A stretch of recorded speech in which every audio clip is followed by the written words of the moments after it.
Assalamualaikum warahmatullahi wabarakatuh.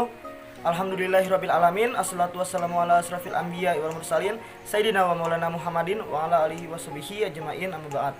Sebelumnya, perkenalkan kami dari kelompok 9 yang beranggotakan yang pertama adalah Anissa Minal Jannah, yang kedua saya Mawar Ardiansyah, dan yang ketiga adalah M. Irada Irwan. Pada kesempatan kali ini kami akan mempresentasikan makalah kami yang berjudul konsep piutang. Yang pertama adalah definisi piutang. Piutang yang berhubungan dengan penjualan kredit dan pendapatan kadang-kadang masih membingungkan.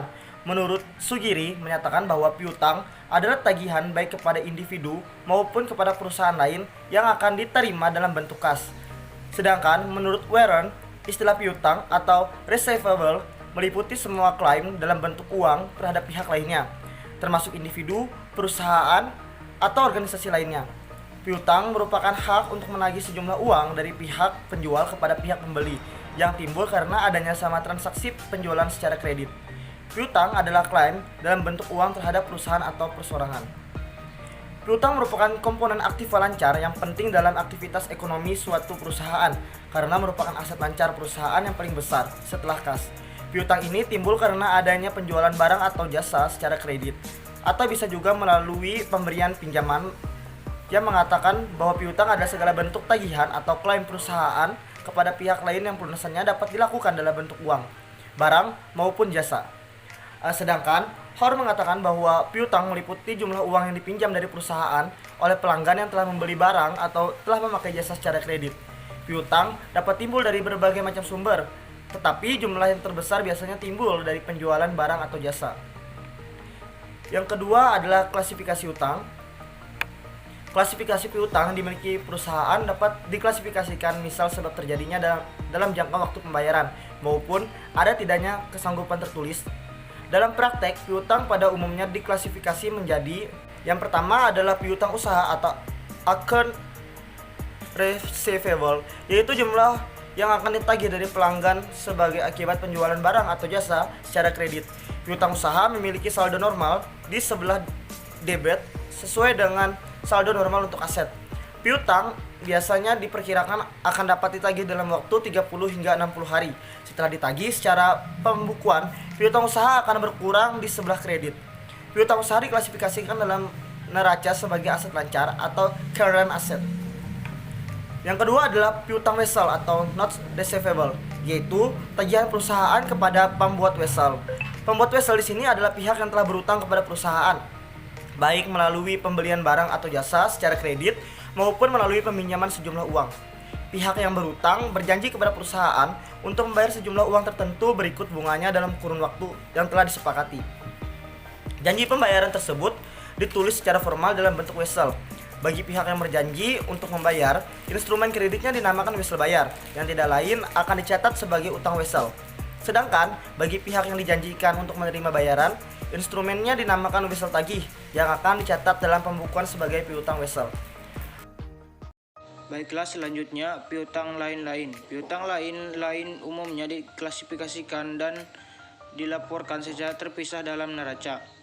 Contohnya piutang bunga, piutang dividen, piutang pajak, tagihan kepada karyawan.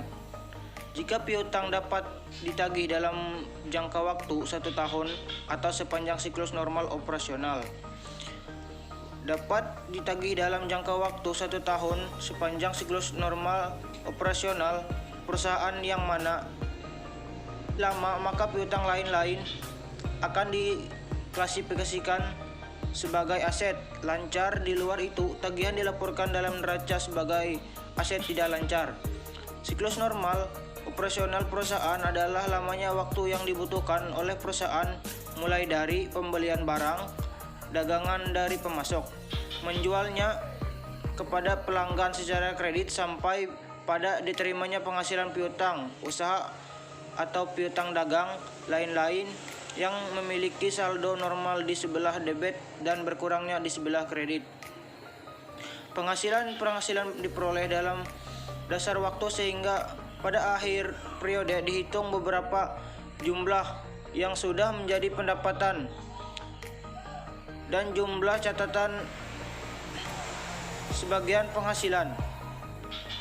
Penjualan barang secara kredit akan dilakukan oleh perusahaan yang akan menimbulkan yang pertama kenaikan hasil penjualan, yang kedua kenaikan laba akibat dari kenaikan penjualan, yang ketiga menambah customer. Penjualan barang kredit terkadang menimbulkan kerugian bagi perusahaan antara lain yang pertama risiko tidak terbayar piutang, yang kedua terbayarnya sebagian piutang, yang ketiga risiko keterlambatan pembayaran piutang, yang keempat risiko tertahannya uang perusahaan dalam piutang. C. Pengendalian internal atas piutang. Prinsip-prinsip internal piutang dapat digunakan untuk membentuk pengendalian dalam rangka melindungi piutang. Di antaranya adalah melakukan pemisahan fungsi-fungsi piutang, yaitu yang pertama fungsi penjualan kredit, yang kedua fungsi penjualan, yang ketiga fungsi akuntansi, yang keempat fungsi penagihan. Pemisahan fungsi ini dilakukan agar tidak adanya rangkap tugas dalam satu fungsi. Tujuannya dapat mengurangi kemungkinan terjadinya kesalahan dan penyalahgunaan dana perusahaan. Selalu berupaya untuk membatasi nilai piutang tak tertagih dengan menerapkan berbagai perangkat pengendalian internal atas piutang. Sementara itu, tujuan pengendalian atas piutang adalah usaha yang dilakukan oleh manajemen perusahaan atau memiliki perusahaan adalah sebagai berikut. Yang A. Memastikan piutang dapat tertagih seluruhnya. B. Memastikan saldo piutang usaha di neraca pada tanggal neraca sama dengan saldo piutang usaha dan kartu piutang yang dibuat secara manual. C. Memastikan piutang yang dicatat di pembukuan perusahaan adalah benar milik perusahaan. D. Memastikan piutang perusahaan yang terjadi pada periode berjalan dan periode sebelumnya telah dicatat seluruh dengan perusahaan.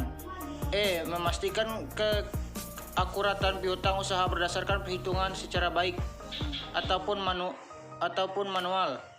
F. Memastikan ketepatan pengklasifikasian piutang oleh piutang. Metode penghapusan langsung dalam akuntansi untuk piutang tak tertagih. Ada beberapa hal yang perlu dipahami sebagai bentuk piutang.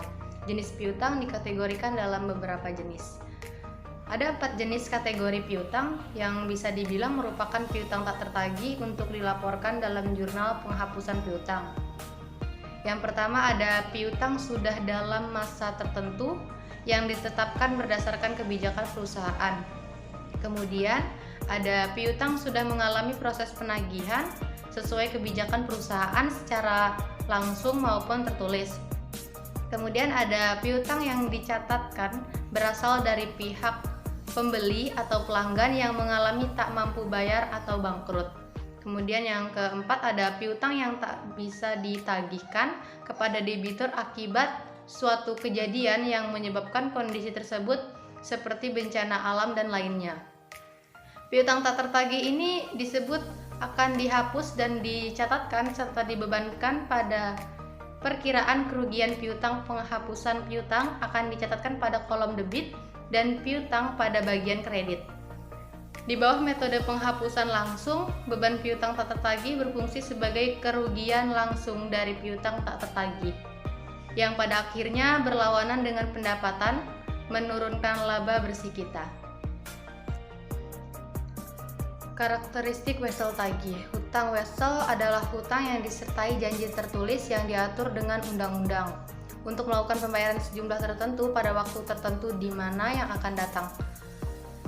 Wesel tagih adalah surat formal yang diterbitkan sebagai bentuk pengukuran hutang wesel tagih, biasanya memiliki waktu tagih antara 60 sampai 90 hari atau lebih lama serta mewajibkan pihak yang berhutang untuk membayar bunga. Wesel tagih dan piutang usaha yang disebabkan karena transaksi penjualan bisa disebut dengan piutang dagang atau trade account. Wesel tagih periode kreditnya lebih dari 60 hari. Piutang lain-lain jika dapat tertagih dalam 1 tahun maka diklasifikasikan sebagai aktiva lancar, dan jika tertagih lebih dari 1 tahun maka diklasifikasikan sebagai aktiva tidak lancar. Wesel tagih merupakan janji tertulis untuk membayar sejumlah uang tertentu pada tanggal tertentu di masa yang akan datang. Wesel tagih bisa bersumber dari penjualan, pembayaran, ataupun transaksi lainnya. Wesel tagih dapat bersifat jangka pendek dan jangka panjang. Ada 4 karakteristik wesel tagih. Yang pertama ada suku bunga. Suku bunga ini dalam wesel tagih terdapat nominal suku bunga yang perlu dibayarkan sesuai periode yang disepakati. Suku bunga umumnya disepakati berdasarkan tahunan.